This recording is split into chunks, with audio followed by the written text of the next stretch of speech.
Vatandan kelgan uchurlar. Ürümchida Uyg'ur bolalarining yutib ketishi ko'paymoqda.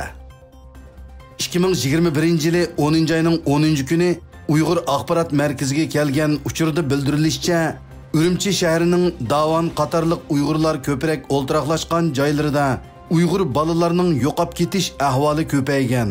Tuyuqsiz yo'qolib ketgan Uyg'ur bolalar 10 yoshdan 14 yoshgacha bo'lgan o'g'illar bo'lib, maktabga berish yoki maktabdan qaytish yo'lida yo'qolib ketganlik ma'lum qilingan. Xitoy hukumatining qattiq kontrolligidagi Ürümchi shahrida bundaq voqealarning ko'payishi Uyg'urlarni ham andishiga, ham gumonga salmoqda ekan.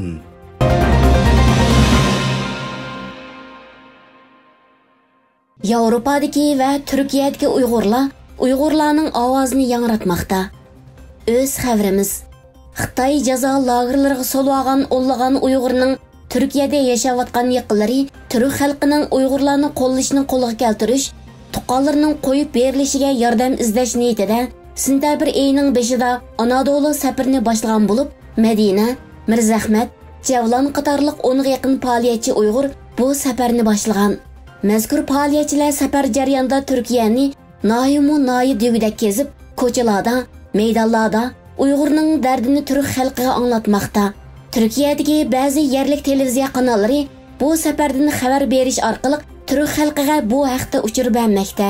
Davomlashayotganiga bir oydan oshgan mazkur faoliyat Turk xalqining Uyg'ur irqiy qirg'inchiligiga bo'lgan tunishini yuqori ko'tarishda yuksak ahamiyatga ega.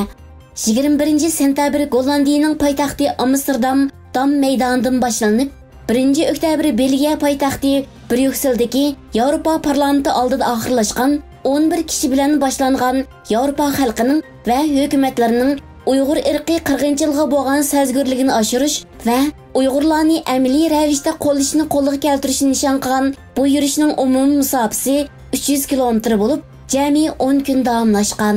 Faoliyatga qatnashgan Yusufjon To'xti va Olimjon Umarning internetdagi suhbatlaridan o'rganishicha, bu yurish Yevropadagi Uyg'urlarning tunji qatimliq piyoda yurishi ekan.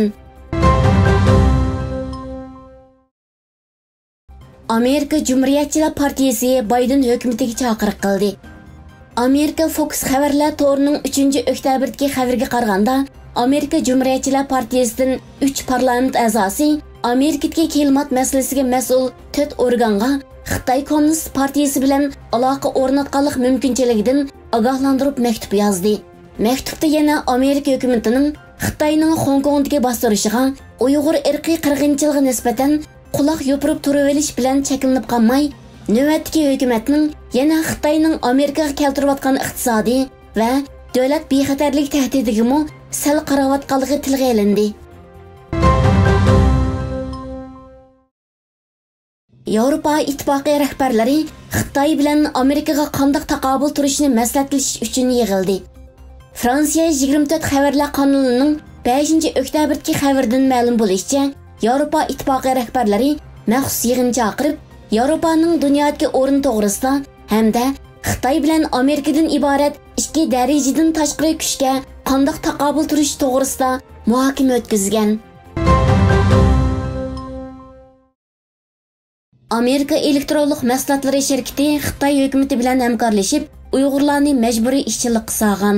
Reuters agentligining 7-oktyabrdagi xabardan ma'lum bo'lishicha, Amerikaning elektronlik tizginak ishlab chiqarish korxonasi hisoblangan korxonasining Reuters agentligi ma'lum qilishicha, bu shirkat o'zining Xitoyning janubidagi Chinjou shahridagi zavodiga Uyg'urlarni majburiy emgak uchun yo'tkash haqida Xitoy doiralari bilan to'xtamlashgan. UAI instituti bayonotchisining bildirishicha, mazkur elektronlik tizginak shirkati Chinjoudagi zavodida 365 Uyg'urni ishchi sifatida ishlatmoqda ekan.